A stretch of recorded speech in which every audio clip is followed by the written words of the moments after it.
UN Security Council holds emergency meeting on Israel's Gaza occupation strategy. President Trump will meet with his Russian counterpart Putin in Alaska next week.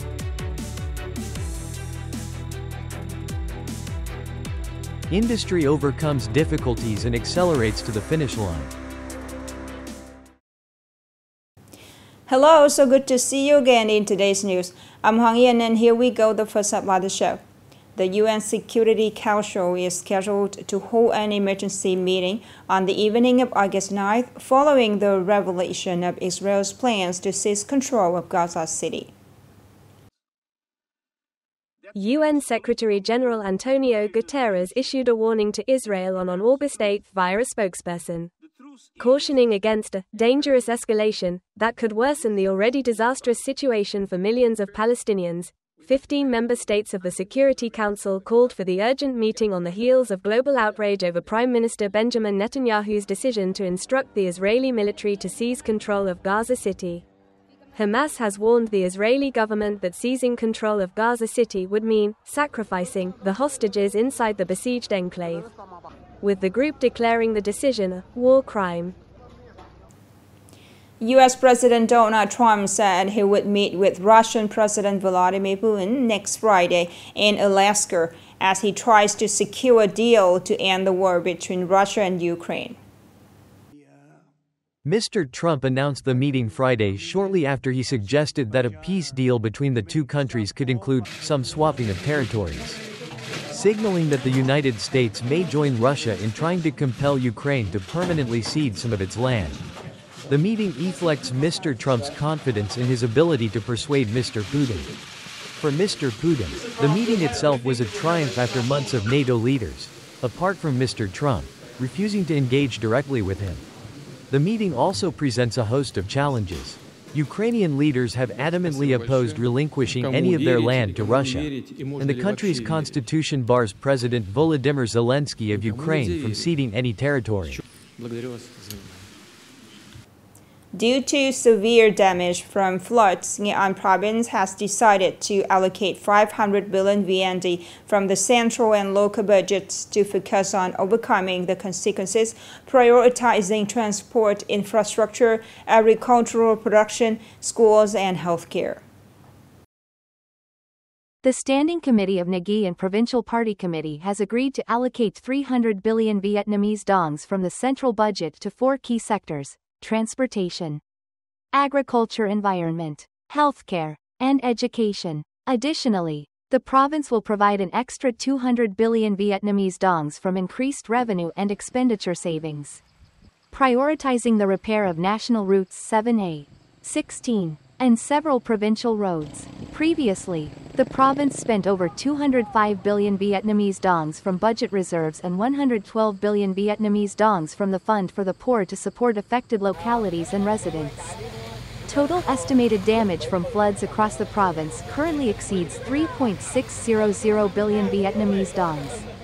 Ngan is implementing various solutions to help people stabilize their lives and production. Upcoming are some updated news. The government issued Decree No. 221/2025, NDCP, regulating the temporary visa exemption for foreigners who are eligible for special incentives to serve socio-economic development. The decree stipulates that eligible individuals for visa exemption include guests of high-ranking leaders, scholars, experts, scientists, leaders of major enterprises, investors, and cultural, artistic, and sports figures with positive influence. Additionally, honorary consuls of Vietnam abroad and guests of research institutes, universities, and large businesses are also included. Other special cases will be considered and decided by the Ministry of Public Security. On August 8, the Steering Committee for Site Clearance of the North South Highspeed Railway project in Ngan held its first meeting. Ngan Province aims to start construction on 3 out of 30 resettlement areas by August 19, 2025. The 85.5 kilometers high-speed railway project, passing through 18 communes and wards in Ngan, is expected to affect approximately 2.150 households, with 1.942 requiring resettlement. Total area of land clearance is expected to be about 519.2 hectares, at a cost of around 6.397 billion Vietnamese dongs. Nguyen plans to invest approximately 1.450 billion Vietnamese dongs in building the 30 resettlement areas. The province is committed to complete these resettlement areas by October 2026 and handing over the cleared land before December 2026 to ensure the project progress. More than 33.500 Vietnamese students are studying in Australia, placing them fourth largest group of foreign students in the country. According to data released by Australia's Department of Education, the total number of enrolled international students reached 816.587 in the year to May, up 1% compared to the same period in 2024 and 18% higher than in 2019. More than half, 57%, of these students came from 5 countries: China, 23%, India, 17.1%, Nepal, 7.9%, Vietnam, 4.6%, and the Philippines, 4.5%.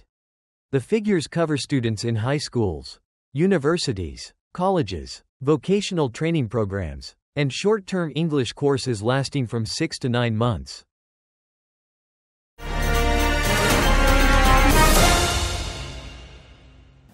In the first 6 months of 2025, industrial production in Nghệ An continued to grow.